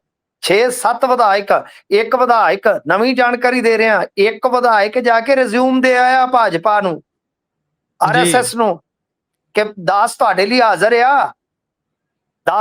ਹਾਜ਼ਰ ਆ, ਹੋਰ ਦੱਸੋ। ਤਾਂ ਮਤਲਬ ਕਿ ਹੁਣ ਜੇ ਅੱਗੇ ਉਹਨਾਂ ਨੇ ਗੱਲ ਤੋਰ ਲਈ, ਇਹਨਾਂ ਨੂੰ ਫੜਾ ਕੇ, ਤੇ ਉਸ ਤੋਂ ਬਾਅਦ ਜੇ ਕਿਸੇ ਐਸੇ ਸ਼ਖਸ ਨੂੰ ਸਮਨ ਕਰ ਲਿਆ ਜੋ ਮਾਨ ਸਾਹਿਬ ਦੀ ਟੀਮ ਦਾ ਹਿੱਸਾ ਹੈ ਤੇ ਉਹਨੂੰ ਉਲਝਾ ਲਿਆ, ਤਾਂ ਫਿਰ ਪਿੱਛੇ ਕੀ ਰਹਿ ਗਿਆ? ਅੱਧੀ ਕਿੱਕ ਤੇ ਸਟਾਰਟ ਮੇਰਾ ਯਾਮਾ ਤੇ ਹੋਰ ਦੱਸ ਕੀ ਭਾਲਦੀ। ਫਿਰ ਭਾਜਪਾ ਨੂੰ ਹੋਰ ਕੀ ਚਾਹੀਦਾ ਦੱਸੋ? ਫਿਰ ਤਾਂ ਅੱਧੀ ਕਿੱਕ ਤੇ ਸਟਾਰਟ ਹੋ ਜਾਣਾ ਯਾਮਾ ਕਿ ਨਹੀਂ ਜੀ ਉਹ ਕਰਦਾ ਤੇ ਉਹ ਕਰਦਾ। ਤਾਂ ਖੈਰ ਸੰਕਟ ਦੇ ਬੱਦਲ ਹੈ। ਇੰਨਾ ਕਿਹਾ ਜਾਨ ਨਹੀਂ ਛੁੱਟਣੀ ਕਿ ਸਾਡਾ ਸਬੰਧ ਨਹੀਂ ਹੈਗਾ। ਇਹ ਤੇ ਬਹੁਤ ਸੌਖਾ ਤਰੀਕਾ। ਤੁਹਾਡੇ ਤੇ ਕਿਹੜਾ ਯਕੀਨ ਕਰੇ? ਤੁਸੀਂ ਤੇ ਕੱਲ ਭਾਜਪਾ ਦਾ ਸਬੰਧ ਜੋੜਤਾ ਸੀ। ਅੱਜ ਕਿਹੜੀ ਜਾਂਚ ਪੜਤਾਲ ਤੁਸੀਂ ਕਰਵਾ ਲਈ ਕਿ ਜਿਹੜਾ ਬੰਦਾ ਫੜਿਆ ਗਿਆ? ਗੁਰਪ੍ਰੀਤ ਮੈਨੂੰ ਦੱਸੋ ਕਿ ਇਹ ਤੇ ਫਿਰਦੇ ਨੇ ਯਾਤਰਾ 'ਚ, ਮਾਮਲਾ ਈਡੀ ਨਾਲ ਜੁੜਿਆ। ਤੁਸੀਂ ਕਿੱਦਾਂ ਨਿਸਤਾਰਾ ਕਰ ਲਿਆ ਕਿ ਤੁਹਾਡੇ ਕਿਸੇ ਬੰਦੇ ਦਾ ਲਿੰਕ ਨਹੀਂ ਹੈ? ਕਿ ਤੁਸੀਂ ਸਾਰੀ ਪਾਰਟੀ ਦੇ ਲੀਡਰਾਂ ਤੋਂ, ਸਾਰੀ ਆਪਦੀ ਟੀਮ ਤੋਂ ਪੁੱਛ ਲਿਆ, ਪੁੱਛਗਿੱਛ ਕਰ ਲਈ, ਸ਼ੁਕਰਾਨਾ ਯਾਤਰਾ ਦੇ ਦਰਮਿਆਨ ਕਰ ਲਈ? ਤਾਂ ਮਤਲਬ ਇਹ ਸਾਫ਼ ਹੈ, ਸਪਸ਼ਟ ਹੈ ਕਿ ਈਡੀ ਨੇ ਉਹ ਕੀਤਾ ਹੈ ਜਿਹਦੇ ਤੇ ਬਹੁਤ ਵੱਡਾ ਪੰਜਾਬੀਆਂ ਦਾ ਇੱਕ ਵਰਗ ਖੁਸ਼ ਹੋ ਰਿਹਾ ਹੈ ਕਿ ਵਾਹ, ਆਹੀ ਤੇ ਗੱਲ ਕਹਿੰਦੇ ਸਾਂ ਕਿ ਵਾਹ ਬਦਲਾਅ, ਬੋਲੀਏ ਜੀ ਵਾਹ, ਬਦਲਾਅ ਹਵਾ ਚ ਉੱਡਦਾ ਫਿਰਦਾ, ਬਦਲਾਅ ਬੈਗਾਂ ਦੇ ਵਿੱਚ ਵੱਜਾ ਪਿਆ। ਲੋਕ ਤਰਾਈ ਕਰਦੇ ਸਨ। ਉੱਥੇ ਤੁਸੀਂ ਏਦਾਂ ਕਰੋ ਕਿ ਜਾ ਕੇ, ਮੈਂ ਗੁਰਪ੍ਰੀਤ ਜੀ ਤੁਹਾਨੂੰ ਦਰਖਾਸਤ ਕਰਦਾ, ਤੁਸੀਂ ਇੱਕ ਦਿਨ ਕਿਤੇ ਮੁਹਾਲੀ ਬਹਿ ਜਾਓ, ਜਾਂ ਇਧਰੋਂ ਮੈਂ ਕਿਤੇ ਆਇਆ ਤੇ ਮੇਰੇ ਨਾਲ ਆ ਜਾਓ, ਤੋ ਚੁੱਪ ਕਰਕੇ ਬਹਿ ਜਾਓ, ਕੋਈ ਰਿਕਾਰਡਿੰਗ ਨਹੀਂ ਕਰਨੀ, ਇਮਾਨਦਾਰੀ ਨਾਲ ਬਹਿਣਾ ਮੇਰੇ ਨਾਲ, ਤੇ ਤੁਹਾਨੂੰ ਮੈਂ ਵਿੱਚ ਵਿਚਾਲੇ ਬਿਠਾ ਦੂੰਗਾ ਤਗੜੇ ਬੰਦਿਆਂ ਦੇ। ਤੇ ਤੁਸੀਂ ਸੁਣ ਕੇ ਆਪਦੇ ਕੰਨੀ ਸੁਣ ਕੇ ਤੇ ਆਪਦੇ ਮੂੰਹੋਂ ਇੱਥੇ ਦੱਸ ਦੇਣਾ ਜੋ ਉੱਥੇ ਦੇ ਹਾਲਾਤ ਨੇ। ਅਸੀਂ ਉਹਨਾਂ ਹਾਲਾਤਾਂ ਦੇ ਮੁਤਾਬਕ ਹੀ ਬੋਲਦੇ ਸੀ। ਨਹੀਂ ਸੁਧਰੇ ਤਾਂ ਫਿਰ ਉਹ ਤੇ ਆ ਹੀ ਗਏ, ਉਹਨਾਂ ਨੇ ਤੇ ਆ ਹੀ ਜਾਣਾ ਸੀ। ਆਣ ਮਿਲੋ ਸੱਜਣਾ ਵਾਲਿਆਂ ਨੇ। ਬਿਲਕੁਲ ਉਹ ਤਾਂ ਤਿਆਰ ਖੜੇ ਨੇ ਵੀ ਭਾਈ। ਉਹਨਾਂ ਤੋਂ ਤਾਂ ਜਿੱਦਾਂ ਤੁਸੀਂ ਗੱਲ ਕੀਤੀ ਹੈ, ਮੁਖਬਰ ਵੀ ਉਹ ਹੈ ਜਿਹੜਾ ਪੱਕਾ ਘਰ ਦਾ ਭੇਤੀ ਹੈ। ਜਿਹੜੀ ਇਹ ਨੰਬਰ ਦੀ ਗੱਲ ਕਰਦਾ ਕੋਠੀ ਦੀ, ਉੱਥੇ ਤਾਂ ਉਹ ਐ ਲੱਤਾਂ ਪਸਾਰ ਕੇ ਬੈਠੇ ਰਹਿੰਦੇ ਸੀ, ਆਉਣੀ ਜਾਣੀ ਸਭ ਦੀ ਸੀ ਉੱਥੇ। ਇਸ ਟੀਮ ਨਾਲ ਰਾਘਵ ਚੱਡਾ ਦੀ ਅਣਬਣ ਰਹੀ ਹੈ ਗੁਰਪ੍ਰੀਤ। ਨਵੀਂ ਗੱਲ ਦੱਸਦਾ ਤੁਹਾਨੂੰ ਜੀ। ਉਸਨੇ ਆਪਣੇ ਮਤਲਬ ਕੇ ਬੰਦੇ ਮਗਰ ਲਾ ਕੇ ਇਹਨਾਂ ਦੀਆਂ ਸਾਰੀਆਂ ਗਤੀਵਿਧੀਆਂ ਨੋਟ ਕੀਤੀਆਂ ਹੋਈਆਂ ਨੇ। ਉਹ ਆਪ ਤਾਂ ਸੇਫਗਾਰਡ ਹਾਸਲ ਕਰ ਗਿਆ। ਬਿਲਕੁਲ, ਇਹ ਜੋ ਮਰਜ਼ੀ ਰੌਲਾ ਪਾਈ ਜਾਣ, ਪਰ ਉਸਨੇ ਕੱਲੇ ਤੁਸੀਂ ਮੈਨੂੰ ਇਹ ਦੱਸੋ ਕਿ ਵੇਖੋ ਕਿ ਬੰਦਾ ਇਹੋ ਜਿਹੀ ਸੁਸਾਇਟੀ 'ਚ ਬੈਠਾ ਹੈ, ਉਹ ਕਿਤੇ ਵੀ ਜਾ ਕੇ ਵੱਡਾ ਮਕਾਨ ਲੈ ਸਕਦਾ ਸੀ, ਚੰਡੀਗੜ੍ਹ 'ਚ ਕੋਠੀ ਲੈ ਸਕਦਾ ਸੀ। ਉਹ ਪੰਜਾਬ ਦੇ ਵਿੱਚ ਰਹਿ ਰਿਹਾ ਸੀ ਗੋਹਲ, ਤੇ ਪੰਜਾਬ ਦੇ ਵਿੱਚ ਮੁਹਾਲੀ ਨਹੀਂ ਸੀ ਰਹਿ ਰਿਹਾ, ਖਰੜ ਰਹਿ ਰਿਹਾ ਸੀ। ਖਰੜ ਇੱਕ ਐਸੀ ਸੁਸਾਇਟੀ ਚੁਣੀ ਉਸਨੇ ਜੋ ਬੇਹੱਦ ਹੀ ਕਹਿ ਲੋ ਕਿ ਸੈਪਰੇਟ ਹੈ, ਜ਼ਿਆਦਾ ਉੱਥੇ ਆਵਾਜਾਈ ਨਹੀਂ ਹੈ ਬਾਹਰੀ ਬੰਦਿਆਂ ਦੀ। ਫਿਰ ਉੱਥੇ ਅਕਸਰ ਲੋਕ ਜਿਹੜੇ ਆਲੇ ਦੁਆਲੇ ਦੇ ਦੱਸਦੇ ਆ ਕਿ ਇੱਥੇ ਕੋਰੀਅਰ ਬਹੁਤ ਆਉਂਦੇ ਸੀ। ਉਹ ਕੋਰੀਅਰ ਕਾਹਦੇ ਆਉਂਦੇ ਸੀਗੇ? ਕੋਰੀਅਰ ਬॉय ਕੌਣ ਸੀਗਾ ਤੇ ਹਵਾਲਾ ਦਾ ਪੈਸਾ ਕਿਸ ਦੇ ਜ਼ਰੀਏ ਬਾਹਰ ਗਿਆ? ਬੜੇ ਸਵਾਲ ਨੇ ਗੁਰਪ੍ਰੀਤ, ਬਹੁਤ ਹੀ ਸਵਾਲ ਨੇ। ਤੇ ਪੰਜਾਬੀ ਪਹਿਲੀ ਮੈਂ ਤੇ ਦੇਖਦਾ ਪਿਆ ਇਹੋ ਜੀ ਹਾਲਤ ਆ ਕਿ ਜਦੋਂ ਪੰਜਾਬੀ ਕਹਿ ਰਹੇ ਆ ਕਿ ਨਹੀਂ ਨਹੀਂ ਦੱਬ ਕੇ ਰੱਖੋ ਕੰਮ, ਨਹੀਂ ਤਾਂ ਅੱਗੇ ਕਹਿੰਦੇ ਕੇਂਦਰ ਧੱਕਾ ਕਰਦੀ, ਏਜੰਸੀਆਂ ਧੱਕਾ ਕਰਦੀਆਂ, ਪਰ ਬਹੁਤ ਸਾਰੇ ਪੰਜਾਬੀ ਕਹਿੰਦੇ ਆ ਕਿ ਠੋਕ ਕੇ ਰੱਖੋ ਕੰਮ ਜੀ, ਦੱਬ ਕੇ ਰੱਖੋ ਕੰਮ। ਜੀ, ਬਿਲਕੁਲ, ਬਿਲਕੁਲ। ਸੋ ਇਸ ਤੋਂ ਆਪਾਂ ਜੇਕਰ ਹੁਣ ਅੱਗੇ ਵਧੀਏ ਤਾਂ ਮਾਨ ਸਾਹਿਬ ਨੇ ਸ਼ੁਕਰਾਨਾ ਯਾਤਰਾ ਆਰੰਭੀ ਹੋਈ ਹੈ ਤੇ ਅੱਜ ਤਾਂ ਚੰਗਾ ਖਾਸਾ ਲੰਬਾ ਗੇੜਾ ਉਹਨਾਂ ਨੇ ਕੱਢਿਆ। ਜਲੰਧਰ ਤੋਂ ਸ਼ੁਰੂਆਤ ਕੀਤੀ ਸੀ, ਇੱਥੋਂ ਹੁੰਦਿਆਂ ਹੋਇਆਂ ਮਾਝੇ ਦੇ ਵਿੱਚ ਦੀ ਹੁਣ ਦੁਬਾਰਾ ਤੋਂ ਮਾਲਵੇ ਦੇ ਵਿੱਚ ਨੇ। ਹੁਣ ਦੇਖ ਰਿਹਾ ਸੀ ਮੈਂ ਕਿ ਭੁੱਚੋ ਤੋਂ ਤਸਵੀਰਾਂ ਸਾਹਮਣੇ ਆ ਰਹੀਆਂ ਨੇ। ਇਹ ਭਾਜਪਾ ਵੱਲੋਂ ਇੱਧਰ ਨੋਟਿਸ ਹੋ ਗਿਆ, ਈਡੀ ਵੀ ਆ ਗਈ, ਮਾਨ ਸਾਹਿਬ ਸ਼ੁਕਰਾਨਾ ਯਾਤਰਾ 'ਚ ਨੇ। ਉੱਧਰ ਰਈਏ ਦੇ ਲਾਗੇ ਐਮਪੀ ਅੰਮ੍ਰਿਤਪਾਲ ਸਿੰਘ ਹੋਣਾ ਦੀ ਮਾਤਾ ਨੇ ਇਹਨਾਂ ਨੂੰ ਹੱਥ ਫੜ ਕੇ ਰੋਕ ਲਿਆ। ਇਹ ਕਈ ਕੁਝ ਹੀ ਚੱਲੀ ਜਾਂਦਾ। ਅੱਜ ਖਾਸਾ ਵੱਡਾ ਦਿਨ ਸੀ ਆਮ ਆਦਮੀ ਪਾਰਟੀ ਤੇ ਮਾਨ ਸਾਹਿਬ ਦੇ ਲਈ। ਅੱਛਾ, ਜਲੰਧਰ ਤੋਂ ਸ਼ੁਰੂਆਤ ਹੋਈ ਗੁਰਪ੍ਰੀਤ ਜੀ, ਅੱਜ ਦੀ। ਹਾਂ, ਬੰਬ ਸੁੱਟ ਕੇ, ਹਾਂਜੀ ਬੰਬ ਸੁੱਟ ਕੇ ਕੱਲ ਫਿਰ ਉਹਨਾਂ ਨੇ ਸਵਾਗਤ ਕਰਤਾ। ਜੀ, ਸਵਾਗਤ ਨਹੀਂ ਕਰੋਗੇ ਹਮਾਰਾ? ਤਾਂ ਗੱਲ ਇਹ ਆ ਕਿ ਵੇਖੋ ਅੱਜ ਫਿਰ ਇੱਕ ਬੰਦਾ ਫੜਨ ਦੀ ਖਬਰ ਹੈ ਨਾ, ਜਿਵੇਂ ਤੁਸੀਂ ਕਿਹਾ ਬਿਲਕੁਲ। ਕੀ ਚੱਲਦਾ ਪਿਆ। ਅੱਛਾ, ਸ਼ੁਕਰਾਨਾ ਮੇਰਾ ਤੇ ਇੱਥੇ ਹੀ ਕਿੰਤੂ ਹੈ, ਮਾਫ ਕਰਨਾ, ਸ਼ੁਕਰਾਨਾ ਤੇ ਸਾਹ ਸਾਹ ਨਾਲ ਕਰਨਾ ਚਾਹੀਦਾ ਹੈ ਕਿ ਸਾਨੂੰ ਬਿਲਕੁਲ। ਇੱਕ ਸਾਹ ਦਿੱਤਾ ਹੈ ਉਸ ਖੁਦਾ ਨੇ। ਤਾਂ ਮਤਲਬ ਕਿ ਗ੍ਰੈਟੀਟਿਊਡ ਤੇ ਲੇਖ ਲਿਖੇ ਜਾ ਸਕਦੇ ਆ, ਮੈਂ ਘੰਟਾ ਬੋਲ ਸਕਦਾ। ਜੀ। ਤਾਂ ਇਹ ਚੰਗੀ ਗੱਲ ਹੈ, ਭਾਵਨਾ ਅੱਛੀ ਹੈ, ਪਰ ਹੂੰ, ਸ਼ੁਕਰਾਨਾ ਕਿਸ ਗੱਲ ਦਾ ਸਰ? ਸ਼ੁਕਰਾਨਾ ਕਿ ਅਮੈਂਡਮੈਂਟ ਕੀਤੀ ਅਸੀਂ, ਤੇ ਸਿੱਖਾਂ ਦਾ ਇੱਕ ਬਹੁਤ ਵੱਡਾ ਹਿੱਸਾ ਹੀ ਇਸ ਕਾਨੂੰਨ ਨੂੰ ਪਹਿਲੀ ਤੇ ਗੱਲ ਪ੍ਰਵਾਨ ਨਹੀਂ ਕਰ ਰਿਹਾ।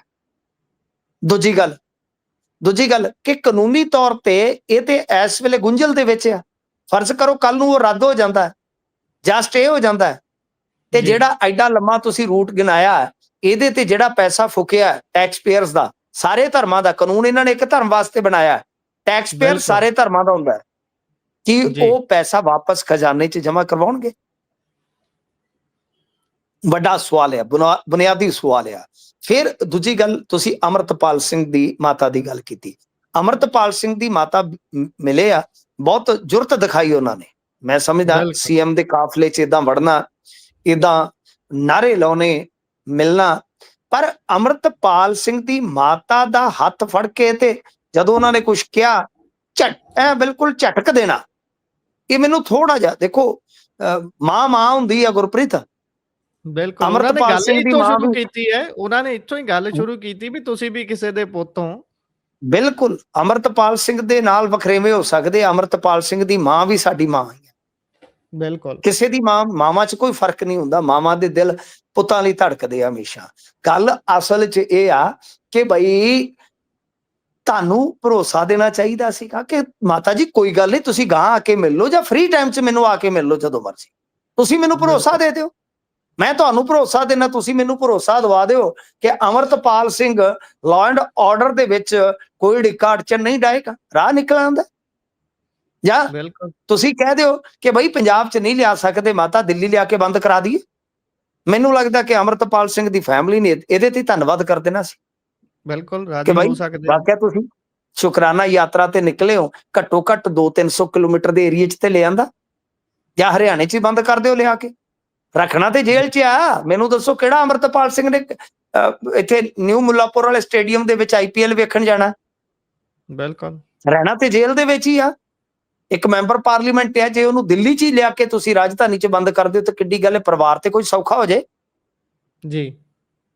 तो खैर ये काफी अजीब रहा कि जिस तरह इन्होंने हथ झटकिया, पता नहीं कुछ सिक्योरिटी गार्ड कोई इशारा कर गए या कुछ इन्होंने अपने पद्धर ते। सो ये भी वाकया इस शुकराना यात्रा की एक वड्डी खबर रही। हुण तीजी गल तुसीं नाल एक होर कीती कि इसे दिन नोटिस आ गया इन्हां नूं।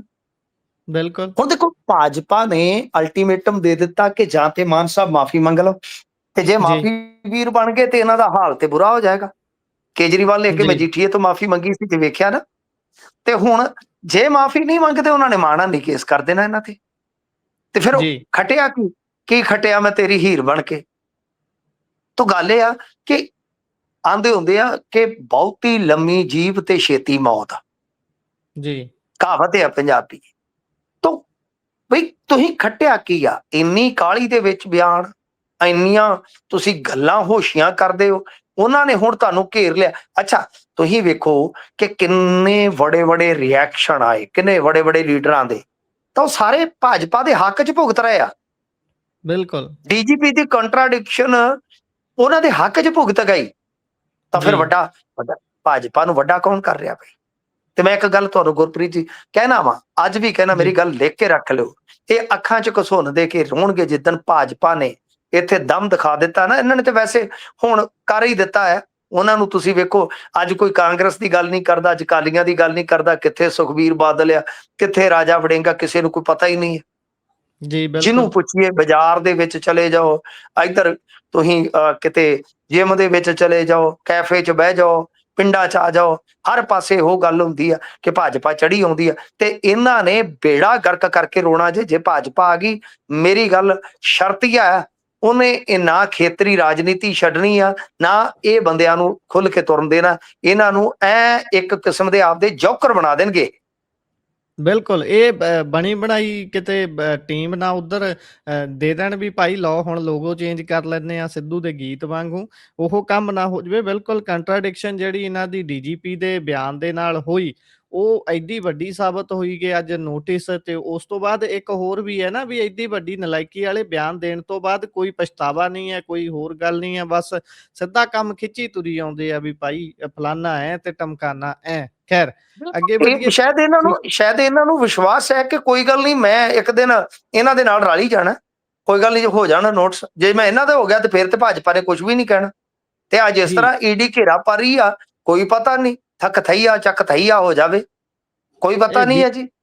ਇਹ ਬੀਜੇਪੀ ਵਾਲਾ ਜਿਹੜਾ ਬੰਗਾਲ 'ਚ ਕੰਮ ਹੋਇਆ, ਕਿਤੇ ਉਹ ਨਾ ਹੋ ਜੇ। ਉੱਥੇ ਵੀ ਕਹਿੰਦੇ ਮੁਕਾਬਲੇ 'ਚ ਕੌਣ ਆ, ਕਹਿੰਦੇ ਸਿਰਫ ਤੇ ਸਿਰਫ ਟੀਐਮਸੀ ਤੇ ਬੀਜੇਪੀ, ਤੇ ਉਧਰ ਅਗਲਿਆਂ ਨੇ ਟੀਐਮਸੀ ਵਾਲੇ ਵਿਹਲੇ ਕਰਕੇ ਬਿਠਾਤੇ ਹੁਣ। ਤੇ ਜਿੱਦਾਂ ਤੁਸੀਂ ਇੱਥੇ ਚਾਨਣਾ ਪਾਇਆ ਵੀ ਭਾਈ ਇੱਥੇ ਅੱਜ ਕੌਣ ਕਾਂਗਰਸ ਤੇ ਅਕਾਲੀ ਦਲ ਦੀ ਗੱਲ ਕਰਦਾ, ਕਹਿੰਦੇ ਭਾਜਪਾ ਚੜੀ ਆਉਂਦੀ ਹੈ, ਭਾਜਪਾ ਤੇ ਤੁਸੀਂ ਆਪ ਦੱਸ ਮੁਕਾਬਲਾ ਦਿਓ ਆਮ ਮੈਨੂੰ, ਆਦਮੀ ਪਾਰਟੀ। ਆਪ ਦੱਸ ਦਿਓ ਗੁਰਪ੍ਰੀਤ, ਆਪ ਦੱਸ ਜੀ, ਦਿਓ, ਤੁਸੀਂ ਇੰਨਾ ਵਿਚਰਦੇ ਹੋ ਕਿ ਕਿਹਦੀ ਚਰਚਾ ਹੋ ਰਹੀ ਹੈ ਜੀ, ਕੌਣ ਕਰਵਾ ਰਿਹਾ ਚਰਚਾ? ਬਿਲਕੁਲ, ਬਿਲਕੁਲ। ਪੂਰਾ ਓਪਨ ਖੇਡਣ ਦਾ ਮੌਕਾ ਹੀ ਮਿਲ ਰਿਹਾ ਇੱਕ ਤਰੀਕੇ ਦਾ ਭਾਜਪਾ ਨੂੰ। ਜਿੰਨਾ ਉਹਨਾਂ ਦੇ ਖਿਲਾਫਤ ਕਰੋਗੇ, ਖਿਲਾਫ ਬਿਆਨ ਦਓਗੇ, ਉਹਨਾਂ ਨੂੰ ਮੌਕਾ ਮਿਲਦਾ ਹੈ। ਉਹ ਤਾਂ ਸਾਰਾ ਕੁਝ ਅਗਲਿਆਂ ਦੇ ਹੱਥ 'ਚ ਹੈ। ਉਹ ਤਾਂ ਬਿਨਾਂ ਰਾਜਪਾਲ ਤੋਂ ਟਾਈਮ ਲਏ ਸਿੱਧਾ ਅੰਦਰ ਚਲੇ ਗਏ ਭਾਈ ਅੱਜ ਤਾਂ। ਇੱਥੇ ਉਹਨਾਂ ਤੁਸੀਂ ਨੇ ਟਾਈਮ ਮੰਗਦੇ ਰਹਿੰਦੇ ਹੋ। ਉਹਨਾਂ ਨੇ ਡੀਜੀਪੀ ਆਫਿਸ ਦੇ ਵਿੱਚ ਵੀ ਅੱਜ ਸ਼ਾਇਦ ਮੇਰੇ ਖਿਆਲ ਦੇ ਨਾਲ ਉਹ ਡੀਜੀਪੀ ਆਫਿਸ ਦੇ ਅੱਗੇ ਵੀ ਜਾ ਕੇ ਮੁਜ਼ਾਹਰਾ ਕੀਤਾ ਹੈ। ਤਾਂ ਕਹਿਣ ਦਾ ਹੂੰ, ਮਤਲਬ ਆ ਕਿ ਉਹਨਾਂ ਨੇ ਤੇ ਇਸ ਮੁੱਦੇ ਨੂੰ ਇੰਨਾ ਉਛਾਲਿਆ, ਗੱਲ ਹੀ ਛੱਡ ਦਿਓ। ਤਾਂ ਖੈਰ, ਇਹ ਆਪੇ ਫਾਤੜੀਏ, ਤੈਨੂੰ ਕੌਣ ਛਡਾਵੇ। ਬਲਤੇਜ ਪੰਨੂ ਅਕਸਰ ਆਪਦੇ ਵਿਸ਼ਲੇਸ਼ਣ ਦੇ ਵਿੱਚ ਇਹ ਮੁਹਾਵਰਾ ਵਰਤਿਆ ਕਰਦੇ ਸੀ, ਤੇ ਸ਼ਾਇਦ ਹੁਣ ਉਹ ਭੁੱਲ ਗਏ ਨੇ ਕਿ ਆਪੇ ਫਾਤੜੀਏ, ਤੈਨੂੰ ਕੌਣ ਛਡਾਵੇ। ਵਿਰੋਧ ਕਰਨ ਲਈ ਵਿਰੋਧ ਨਾ ਕਰੋ। ਕੋਈ ਸਕਾਰਾਤਮਕ ਤਰੀਕੇ ਦੇ ਨਾਲ ਜਿਹੜਾ ਕੰਸਟਰਕਟਿਵ ਕ੍ਰਿਟਿਸਿਜ਼ਮ ਹੋਣਾ ਚਾਹੀਦਾ ਜੇ ਕੋਈ ਗੱਲਬਾਤ ਹੈਗੀ ਤਾਂ। ਖੈਰ, ਅੱਗੇ ਵਧੀਏ ਤਾਂ ਲੁਧਿਆਣੇ ਦੇ ਇੱਕ ਪ੍ਰਾਪਰਟੀ ਡੀਲਰ ਨੇ ਖੁਦਕੁਸ਼ੀ ਕੀਤੀ ਹੈ ਜੀ। ਕੀ ਕਾਰਨ ਰਿਹਾ ਇਸ ਦਾ? ਇੱਥੇ ਵੀ ਦੇਖੋ, ਖੁਦਕੁਸ਼ੀਆਂ ਦੀ ਜਿਹੜੀ ਗੱਲ ਆ ਨਾ ਗੁਰਪ੍ਰੀਤ, ਆਪਾਂ ਦੇਖ ਰਹੇ ਹਾਂ ਲੰਮੇ ਸਮੇਂ ਤੋਂ ਕਿ ਬਹੁਤ ਬਿਜ਼ਨਸਮੈਨ ਖੁਦਕੁਸ਼ੀਆਂ ਕਰ ਰਹੇ ਨੇ। ਤਾਂ ਅਸਲ ਦੇ ਵਿੱਚ ਕੀ ਆ ਕਿ ਇਹ ਵੀ ਮਾਮਲਾ ਲੈਣ ਦੇਣ ਦਾ ਹੀ ਆ। ਜੀ, ਡੀਲਰ ਨੇ ਮਰਨ ਤੋਂ ਪਹਿਲਾਂ ਵੀਡੀਓ ਬਣਾਇਆ, ਉਹਦੇ ਵਿੱਚ ਸਾਰਾ ਕੁਝ ਦੱਸਿਆ, ਕਿਹਾ ਕਿ ਫੈਮਿਲੀ ਦਾ ਧਿਆਨ ਰੱਖਣਾ। 11 ਨਾਮ ਜਿਹੜੇ ਉਹ ਗਿਣਾਏ ਗਏ ਨੇ, ਤੇ ਉਹਦੇ ਵਿੱਚ ਮੈਂ ਜਦੋਂ ਨਾਮ ਪੜ੍ਹ ਰਿਹਾ ਸੀਗਾ, ਆਪਾਂ ਨੂੰ ਜਿਗਿਆਸਾ ਹੁੰਦੀ ਹੈ ਕਿ ਕਿਹਦਾ ਕਿਹਦਾ ਨਾਮ ਹੈ, ਤਾਂ ਉਹਦੇ ਵਿੱਚ ਹਰਪ੍ਰੀਤ ਸਿੰਘ ਇੰਪਰੂਵਮੈਂਟ ਟਰਸਟ ਦਾ ਕੋਈ ਕਰਮਚਾਰੀ ਆ। ਤਾਂ ਇਹਦਾ ਮਤਲਬ ਜੀ, ਇਹ ਆ ਕਿ ਇਹ ਜਿਹੜਾ ਲੈਣ ਦੇਣ ਦਾ ਮਸਲਾ ਸੀਗਾ, ਇੰਪਰੂਵਮੈਂਟ ਟਰਸਟ ਦਾ ਵੀ ਕਰਮਚਾਰੀ ਆ। ਅਸਲ ਦੇ ਵਿੱਚ ਕੀ ਆ ਕਿ ਵੱਡੇ ਸ਼ਹਿਰ ਜਿੱਦਾਂ ਲੁਧਿਆਣਾ, ਮੋਹਾਲੀ ਹੈ, ਇਹਨਾਂ ਸ਼ਹਿਰਾਂ ਦੇ ਵਿੱਚ, ਅੰਮ੍ਰਿਤਸਰ ਵੀ ਲਾ ਲਓ, ਜ਼ਮੀਨ ਨੂੰ ਅੱਗ ਲੱਗੀ ਪਈ ਆ ਗੁਰਪ੍ਰੀਤ। ਤੇ ਜੀ, ਜ਼ਮੀਨ ਦੇ ਵਪਾਰੀ ਤੇ ਜ਼ਮੀਨ 'ਚ ਕਿਉਂਕਿ ਜ਼ਮੀਨ 'ਚ ਇਨਵੈਸਟ ਕਰਨ ਦਾ ਬਹੁਤ ਵੱਡਾ ਚੱਲਣ ਆ। ਜਿਹਦੇ ਕੋਲ 4 ਪੈਸੇ, ਉਹ ਰੀਅਲ ਐਸਟੇਟ 'ਚ ਹੀ ਆ ਰਿਹਾ, ਰੀਅਲ ਐਸਟੇਟ 'ਚ ਪੈਸਾ ਆ ਰਿਹਾ, ਬਾਹਰੋਂ ਵੀ ਬਹੁਤ ਆ ਰਿਹਾ। ਤਾਂ ਕਹਿਣ ਦਾ ਮਤਲਬ ਕਿ ਬਿਲਕੁਲ। ਇਸ ਮੌਕੇ ਤੇ ਇਹ ਪ੍ਰਾਪਰਟੀ ਡੀਲਰ ਜਿਹੜੇ ਆ, ਉਹ ਕਈ ਵਾਰ ਵਿੱਚ ਵਿਚਾਲੇ ਫਸ ਜਾਂਦੇ ਆ। ਤਾਂ ਖੈਰ, ਇਹ ਜਾਂਚ ਪੜਤਾਲ ਹੋਣੀ ਚਾਹੀਦੀ ਆ ਕਿ ਕੀ ਹੋਇਆ, ਕੀ ਇਹ ਗੇਮ ਚੱਲੀ ਆ, ਕੀ ਇਹ ਗੇਮ ਘੁੰਮੀ ਆ। ਜਾਣਕਾਰੀ ਜ਼ਿਆਦਾ ਤੇ ਨਹੀਂ ਹੈਗੀ, ਪਰ ਮੈਨੂੰ ਲੱਗਦਾ ਕਿ ਜਿਸ ਤਰ੍ਹਾਂ ਖੁਦਕੁਸ਼ੀ ਕੀਤੀ, ਬਹੁਤ ਗੰਭੀਰ ਕਾਰਨ ਰਹੇ ਆ ਕਿ ਕਿਸੇ ਨੇ ਏਦਾਂ, ਮੰਨ ਲਓ ਕਾਰੋਬਾਰੀ ਨੇ, ਆ ਜਿਹੜੀਆਂ ਗੋਲੀਆਂ ਹੁੰਦੀਆਂ ਨੇ, ਕੀ ਇਹਨਾਂ ਨੂੰ ਬੋਲਦੇ ਆ ਆਪਾਂ, ਜਿਹੜੀਆਂ ਹੁੰਦੀਆਂ ਨੇ ਬਹੁਤ ਖਤਰਨਾਕ ਗੋਲੀਆਂ, ਮੈਨੂੰ ਨਾਮ ਭੁੱਲ ਗਿਆ, ਗੁਰਪ੍ਰੀਤ, ਕਣਕ 'ਚ ਰੱਖਦੇ ਹੁੰਦੇ, ਸਲਫਾਸ ਜੀ, ਦੀਆਂ ਗੋਲੀਆਂ ਜਿਹੜੀਆਂ ਸ਼ਾਇਦ ਖਾਧੀਆਂ ਨੇ ਜੀ। ਜੀ। ਇਸ ਤੋਂ ਅੱਗੇ ਵਧੀਏ ਤਾਂ ਉਧਰ ਭੁੱਲਰ ਦੇ ਪਿਤਾ ਨੂੰ ਰਾਹਤ ਨਹੀਂ ਮਿਲੀ ਜੀ। ਇਹ ਭੁੱਲਰਾਂ ਤੇ ਤਾਂ ਵੈਸੇ ਤੁਹਾਨੂੰ ਪਤਾ ਹੀ ਆ ਕੈਸੀ ਜੀ, ਹੋਣੀ ਝੁੱਲੀ ਆ। ਤਾਂ ਲਾਲਜੀਤ ਭੁੱਲਰ ਹੋਵੇ ਚਾਹੇ ਐਚ ਐਸ ਭੁੱਲਰ ਹੋਣ, ਤਾਂ ਬਈ ਇਹ ਤਾਂ ਔਖਾ ਹੋਇਆ ਪਿਆ। ਅਭੀ ਤੇ ਦਿਨੀ ਵੀ ਤੇ ਇੱਕ ਜਿਹੜਾ ਸੋਸ਼ਲ ਮੀਡੀਆ ਇੰਚਾਰਜ ਆ ਉਹ ਵੀ ਤਾਂ ਭੁੱਲਰ ਹੀ ਸੀ ਨਾ, ਜੀ ਬਿਲਕੁਲ। ਉਹ ਜਿਹੜਾ ਇੱਕ ਵਿਡੋ ਦੇ ਮਗਰ ਪੈ ਗਿਆ, ਤੇਰਾ ਭੁੱਲਰ ਮਾੜਾ ਨਹੀਂ ਬਸ ਕੰਮ ਹੀ ਮਾੜੇ ਨੇ। ਤਾਂ ਇਧਰ ਭੁੱਲਰ ਦਾ ਪਿਤਾ ਗਿਆ ਸੀਗਾ ਰਾਹਤ ਲੈਣ ਕਿ ਭਾਈ ਮੈਨੂੰ ਇਸ ਕੇਸ ਦੇ ਵਿੱਚ ਰਾਹਤ ਦੇ ਦਿੱਤੀ ਜਾਵੇ, ਪਰ ਹਾਈ ਕੋਰਟ ਨੇ ਨਾ ਕਰ ਦਿੱਤੀ ਹੈ। ਜੀ, ਕਿਉਂ? ਕਿਉਂਕਿ ਗ੍ਰਿਫਤਾਰੀ ਤੇ ਰੋਕ ਨਹੀਂ ਲੱਗੀ, ਹਾਈ ਕੋਰਟ ਨੇ ਇਨਕਾਰ ਕਰ ਦਿੱਤਾ। ਸੁਣਵਾਈ ਹੁਣ ਜਿਹੜੀ ਆ ਸ਼ੁੱਕਰਵਾਰ ਤੱਕ ਟਲ ਗਈ ਆ। ਤਾਂ ਗੱਲ ਇਹ ਆ ਕਿ ਸਭ ਤੋਂ ਪਹਿਲਾਂ ਤੇ ਜ਼ਰੂਰੀ ਇਹ ਆ ਕਿ ਇਸ ਬੰਦੇ ਨੂੰ ਲੱਭਿਆ ਕਿਉਂ ਨਹੀਂ, ਉਹ ਸਵਾਲ ਕੀਤਾ ਜਾਵੇ ਪ੍ਰਸ਼ਾਸਨ ਨੂੰ। ਗਿਆ ਕਿੱਥੇ ਆ? ਜੇ ਉਹ ਬਾਹਰ ਆ ਤੇ ਬਈ ਬਾਹਰ ਕਿਸ ਤਰ੍ਹਾਂ ਨਿਕਲ ਗਿਆ? ਜੇ ਮੰਤਰੀ ਘੇਰਿਆ ਜਾ ਸਕਦਾ, ਪੀਏ ਦਿਲਬਾਗ ਕਿੱਥੇ ਆ? ਦਿਲਬਾਗੋ ਬਾਗ ਹੋ ਜਾਏਗਾ ਜਿਸ ਦਿਨ ਉਹ ਮਿਲੇਗਾ ਪੁਲਿਸ ਨੂੰ। ਵੀ ਇਹ ਜੀ, ਕਿੱਥੇ ਨੇ? ਸਭ ਤੋਂ ਵੱਡਾ ਸਵਾਲ ਸਰਕਾਰ ਨੂੰ ਬਣਦਾ ਹੈ ਨਾ ਗੁਰਪ੍ਰੀਤ। ਔਰ ਦੂਜੀ ਗੱਲ, ਅੱਜ ਰੰਧਾਵਾ ਦੀ ਫੈਮਿਲੀ ਦੇ ਨਾਲ ਜਿਹੜੀ ਸਿੰਪਤੀ ਆਪਾਂ ਨੂੰ ਪਹਿਲਾਂ ਮਹੀਨਾ ਕੋ ਪਹਿਲਾਂ ਨਜ਼ਰ ਆਉਂਦੀ ਸੀ, ਅੱਜ ਕੌਣ ਖਲੋ ਰਿਹਾ ਨਾਲ? ਕਿਉਂ? ਜਿਨ੍ਹਾਂ ਦਾ ਫਰਜ਼ ਸੀ, ਸਰਕਾਰ ਦਾ ਫਰਜ਼ ਹੁੰਦਾ ਹੈ ਕਿ ਤੁਸੀਂ ਪੀੜਤਾਂ ਦੇ ਨਾਲ ਖਲੋਵੋ, ਮਜ਼ਲੂਮਾਂ ਦੇ ਨਾਲ ਖਲੋਵੋ। ਜਦੋਂ ਉਹੀ ਫਰਜ਼ਾਂ ਤੋਂ ਬੇਮੁਖ ਆ ਤਾਂ ਇਹ ਸਿਆਸਤਦਾਨ ਜਾਂ ਲੋਕ ਜਿਹੜੇ ਹੁੰਦੇ ਆ ਉਹ ਫਿਰ ਭੁੱਲਦੇ ਜਾਂਦੇ ਆ, ਸਮਾਂ ਪਾ ਕੇ ਭੁੱਲਦੇ ਜਾਂਦੇ ਆ। ਤਾਂ ਬਹੁਤ ਵੱਡੀ ਖਬਰ ਆ ਕਿ ਲਾਲਜੀਤ ਭੁੱਲਰ ਦੇ ਪਿਤਾ ਨੂੰ ਫਿਲਹਾਲ ਹਾਈ ਕੋਰਟ ਤੋਂ ਕਿਸੇ ਕਿਸਮ ਦੀ ਰਾਹਤ ਨਹੀਂ ਮਿਲੀ। ਕੱਲ ਨੂੰ ਫਿਰ ਸੁਣਵਾਈ ਹੋਏਗੀ ਗੁਰਪ੍ਰੀਤ। ਜੀ। ਤੇ ਉਧਰ ਲੱਕੀ ਪਟਿਆਲ ਦੀ ਆਡੀਓ ਤੇ ਚੰਡੀਗੜ੍ਹ ਪੁਲਿਸ ਦਾ ਜਵਾਬ ਹੈ ਜੀ। ਹਾਂਜੀ, ਚੰਡੀਗੜ੍ਹ ਪੁਲਿਸ ਨੇ ਸਾਫ਼ ਕੀਤਾ ਕਿਉਂਕਿ ਲੱਕੀ ਪਟਿਆਲ ਇਹਨਾਂ ਫੜੀ ਸੀ ਅਮਰੀਨ ਰਾਏ, ਏਡੀਜੀਪੀ ਰਾਏ ਦੀ ਭਰਜਾਈ, ਤੇ ਪੁਲਿਸ ਨੇ ਦਾਅਵਾ ਕੀਤਾ ਸੀਗਾ ਕਿ ਇਹੀ ਮਾਸਟਰਮਾਈਂਡ ਆ, ਇਹਨੇ ਕੰਟਰੈਕਟ ਕਿਲਿੰਗ ਕਰਵਾਈ ਆ। ਲੱਕੀ ਪਟਿਆਲ ਨੇ ਪਹਿਲਾਂ ਇਸ ਕਤਲ ਦੇ ਵਿੱਚ ਕੁਝ ਹੋਰ ਦਾਅਵੇ ਕੀਤੇ ਸੀਗੇ। ਫਿਰ ਜਦੋਂ ਲੱਕੀ ਪਟਿਆਲ ਝੂਠਾ ਪੈ ਗਿਆ, ਫਿਰ ਉਹਨੇ ਆਡੀਓ ਜਾਰੀ ਕੀਤੀ ਕਿ ਮੈਂ ਤੇ ਅਮਰੀਨ ਰਾਏ ਨੂੰ ਜਾਣਦਾ ਹੀ ਨਹੀਂ। ਜਿੰਨੇ ਕੋ ਪੈਸਿਆਂ ਦੀ ਗੱਲ ਹੁੰਦੀ ਆ ਉਹ ਤੁਸੀਂ ਸਾਬਤ ਕਰੋ, ਮੈਂ ਦੇ ਦੂੰਗਾ, ਤੇ ਮੈਂ ਕਾਤਲਾਂ ਦੇ ਹੁਣ ਵਕੀਲ ਵੀ ਕਰੂੰਗਾ। ਭਾਈ ਇਸ ਤੋਂ ਬਾਅਦ ਹੁਣ ਫੇਰ ਪੁਲਿਸ ਆ ਗਈ ਚੰਡੀਗੜ੍ਹ ਦੀ ਅੱਗੇ। ਉਹਨਾਂ ਕਿਹਾ ਕਿ ਲੱਕੀ ਪਟਿਆਲ ਬੋਲਦਾ ਝੂਠ, ਗੁੰਮਰਾਹ ਕਰਨ ਦਾ ਯਤਨ ਕਰ ਰਿਹਾ। ਸਾਰਾ ਕੁਝ ਜੋ ਹੋਇਆ ਔਨ ਰਿਕਾਰਡ ਆ, ਤੇ ਸਾਰਾ ਕੁਝ ਜਿਹੜਾ ਅਸੀਂ ਕਹਿ ਰਹੇ ਹਾਂ ਉਹੀ ਸੱਚ ਆ। ਅਮਰੀਨ ਰਾਏ ਹੁਣ ਉਹਦੀ ਕੀ ਭੂਮਿਕਾ ਹੈ ਉਹ ਤੇ ਛੱਡ ਦਈਏ, ਆਪਾਂ ਕੋਰਟ ਤੈਅ ਕਰੂ ਗੁਰਪ੍ਰੀਤ। ਪਰ ਉਹਦੀਆਂ ਤਸਵੀਰਾਂ ਵੇਖੋ, ਕੋਈ ਰਵਨੀਤ ਬਿੱਟੂ ਦੇ ਨਾਲ ਆ, ਕੋਈ ਸੁਨੀਲ ਜਾਖੜ ਦੇ ਨਾਲ ਆ, ਕੋਈ ਕਿਸੇ ਦੇ ਨਾਲ ਆ, ਕੋਈ ਅਰਵਿੰਦ ਖੰਨਾ ਦੇ ਨਾਲ ਆ, ਕੋਈ ਕੰਚਨਪ੍ਰੀਤ ਦੇ ਨਾਲ ਆ। ਭਾਈ ਉਹ ਕਰੋੜਾਂ ਰੁਪਏ ਇਨਵੈਸਟ ਕਰ ਰਹੀ ਸੀ ਗੁਰਪ੍ਰੀਤ। ਮੈਂ ਕਿਸੇ ਲੀਡਰ ਦਾ ਨਾਮ ਨਹੀਂ ਲੈਣਾ ਚਾਹੁੰਦਾ, ਮੈਂ ਜੀ, ਇਹ ਕਹਿਣਾ ਚਾਹਨਾ ਆ ਕਿ ਇਸ ਐਂਗਲ ਤੋਂ ਕਿਉਂ ਨਾ ਜਾਂਚ ਕੀਤੀ ਜਾਵੇ ਕਿ ਉਹਦੇ ਜੀ, ਥਰੂ ਜਿਹੜੇ ਪੈਸੇ ਜਾ ਰਹੇ ਸਨ, ਜਦੋਂ ਉਹ ਉਤਲੀਆਂ ਸਫਾਂ 'ਚ ਬਹਿੰਦੀ ਸੀ, ਜਦੋਂ ਹਾਈ ਪ੍ਰੋਫਾਈਲ ਜ਼ਿੰਦਗੀ ਜਿਉਂਦੀ ਸੀ, ਵੱਡੇ ਵੱਡੇ ਲੀਡਰ ਭਾਜਪਾ ਤੋਂ ਨੇ ਜੁਆਇਨ ਕੀਤੀ ਸੀ, ਕੀ ਕਿਸੇ ਲੀਡਰ ਦੀ ਪਾਰਟਨਰਸ਼ਿਪ ਤਾਂ ਨਹੀਂ ਸੀ ਵਿੱਚ? ਇਸ ਗੱਲ ਦੀ ਵੀ ਘੋਖ ਹੋ ਜਾਣੀ ਚਾਹੀਦੀ ਹੈ ਗੁਰਪ੍ਰੀਤ। ਬਿਲਕੁਲ। ਉਧਰ ਵੈਸਟ ਬੰਗਾਲ ਦੀ ਗੱਲ ਕਰੀਏ ਤਾਂ ਉੱਥੇ ਬੜਾ ਮਾਹੌਲ ਭਖਿਆ ਹੋਇਆ ਹੈ, ਕਿਉਂਕਿ ਬੀਬੀ ਹੁਣੀ ਕਹਿੰਦੇ ਵੀ ਮੈਂ ਤਾਂ ਅਸਤੀਫਾ ਦਿੰਦੀ ਨਹੀਂ, ਪਰ ਚਲੋ ਰਾਜਪਾਲ ਆਪਣੀ ਤਾਕਤ ਵਰਤ ਸਕਦਾ ਹੈ, ਸ਼ਾਇਦ ਵਰਤ ਵੀ ਲਈ ਹੈ। ਕੁਝ ਖਬਰਾਂ ਆ ਰਹੀਆਂ ਸੀ ਸੁਬੇਂਦੂ ਅਧਿਕਾਰੀ ਦਾ ਜਿਹੜਾ ਪੀਏ ਸੀ ਉਸ ਨੂੰ ਮਾਰ ਦਿੱਤਾ ਗਿਆ, ਤੇ ਸੁਬੇਂਦੂ ਅਧਿਕਾਰੀ ਜਿਸ ਨੇ ਪਹਿਲਾਂ 2021 ਚ 1900 ਵੋਟ ਨਾਲ ਇਹ ਮਮਤਾ ਬੈਨਰਜੀ ਨੂੰ ਇੱਕ ਸੀਟ ਹਰਾਈ ਸੀ, ਸ਼ਾਇਦ ਉਸ ਦਾ ਨਾਮ ਸੀਗਾ ਨੰਦੀਗ੍ਰਾਮ, ਤੇ ਭਵਾਨੀਪੁਰ, ਐਤਕੀ ਹਾਂ ਜੀ, ਪਿਛਲੀ ਨੰਦੀਗ੍ਰਾਮ, 21 ਚ ਨੰਦੀਗ੍ਰਾਮ ਤੋਂ ਹਰਾਇਆ ਸੀ, ਇਸ ਵਾਰ ਭਵਾਨੀਪੁਰ ਤੋਂ ਭਵਾਨੀਪੁਰ। ਜੀ ਹਰਾਇਆ ਹੈ। ਤੇ ਉਹ ਵਿਅਕਤੀ ਕਹਿ ਰਿਹਾ ਵੀ ਭਾਈ ਮੈਂ ਹਰਾਇਆ ਇਸੇ ਕਰਕੇ ਮੇਰੇ ਪੀਏ ਨੂੰ ਮਾਰਿਆ। ਹੂੰ। ਅੱਛਾ ਦੇਖੋ, ਵੱਡੀਆਂ ਖਬਰਾਂ ਨੇ। ਬੰਗਾਲ ਗਵਰਨਰ ਨੇ ਵਿਧਾਨ ਸਭਾ ਭੰਗ ਕਰ ਦਿੱਤੀ। ਮੈਂ ਤੁਹਾਨੂੰ ਕਿਹਾ ਸੀਗਾ ਨਾ ਸੰਵਿਧਾਨ ਦੇ ਵਿੱਚ ਬਹੁਤ ਪਾਵਰ ਹੁੰਦੀ ਹੈ। ਜੀ ਬਿਲਕੁਲ। ਤਾਂ ਵਿਧਾਨ ਸਭਾ ਭੰਗ ਯਾਨੀ ਅੱਜ ਮਿਆਦ ਖਤਮ, ਤਾਂ ਨਵੀਂ ਸਰਕਾਰ ਆਪਣੇ ਆਪ ਹੋਂਦ ਚ ਆ ਗਈ। ਤਾਂ ਬੀਬੀ ਅਸਤੀਫਾ ਦੇਵੇ ਨਾ ਦੇਵੇ ਡਜ਼ਨਟ ਮੈਟਰ, ਸਰਕਾਰ ਗਈ ਆ। ਇਧਰ ਤਮਿਲਨਾਡੂ ਦੇ ਵਿੱਚ ਰਾਜਪਾਲ ਨੇ ਵਿਜੇ ਤੋਂ 118 ਵਿਧਾਇਕਾਂ ਦਾ ਸਮਰਥਨ ਮੰਗਿਆ ਕਿ ਸਮਰਥਨ ਦਿਖਾਓ। ਇਧਰ ਵੀ ਪੇਚ ਫਸ ਗਿਆ। AIDMK ਨੇ 28 ਵਿਧਾਇਕ ਪੁਡੂਚੇਰੀ ਸ਼ਿਫਟ ਕਰ ਦਿੱਤੇ ਨੇ। ਹੁਣ ਆਈਏ ਆਪਾਂ ਖਬਰ, ਸ਼ੁਭੇਂਦੂ ਅਧਿਕਾਰੀ ਵਾਕਿਆ ਮਮਤਾ ਬੈਨਰਜੀ ਦੇ ਤੇ ਜੋੜਾਂ 'ਚ ਬਹਿ ਗਿਆ, ਜਿੱਦਾਂ ਕਹਿ ਲਈਏ ਬਾਈ। ਇਹ ਬੰਦਾ ਜੜ੍ਹਾਂ 'ਚ ਹੀ ਬਹਿ ਗਿਆ, ਜੋੜਾਂ 'ਚ ਬਹਿ ਗਿਆ। ਤਾਂ ਫਿਲਹਾਲ ਉੱਥੇ ਜਿਹੜੀ ਚੰਦਰਨਾਥ ਹੱਤਿਆ ਹੋਈ ਆ ਉਹਦੇ ਵਿੱਚ ਗੱਲ ਇਹ ਵੀ ਨਿਕਲ ਕੇ ਆ ਰਹੀ ਹੈ ਕਿ ਹਮਲਾਵਰਾਂ ਨੇ 7 ਕਿਲੋਮੀਟਰ ਤੱਕ ਪਿੱਛਾ ਕੀਤਾ ਤੇ ਫਿਰ ਗੋਲੀ ਮਾਰੀ। ਫਿਰ ਹੁਣ ਤਾਂ ਹੀ ਸ਼ੁਭੇਂਦੂ ਕਹਿ ਰਿਹਾ ਨਾ ਕਿ ਬਾਈ ਮੈਂ ਮਮਤਾ ਨੂੰ ਹਰਾਇਆ ਸੀ, ਉਹਦੇ ਕਰਕੇ ਮੇਰੇ ਪੀਏ ਨੂੰ ਮਾਰ ਦਿੱਤਾ। ਉਧਰ ਚੰਦਰਨਾਥ ਦੀ ਮਾਂ ਨੇ ਕਿਹਾ ਕਿ ਸਹਾਰ ਦਾ ਬਦਲਾ ਮੇਰੇ ਬੇਟੇ ਦੀ ਹੱਤਿਆ ਕਰਕੇ ਲਿਆ ਗਿਆ। ਕੁਝ ਨੇਤਾਵਾਂ ਨੇ ਪਹਿਲਾਂ ਧਮਕੀ ਦਿੱਤੀ ਸੀ ਕਿ 4 ਤਰੀਕ ਤੋਂ ਬਾਅਦ ਕੋਈ ਬਚ ਨਹੀਂ ਪਾਏਗਾ।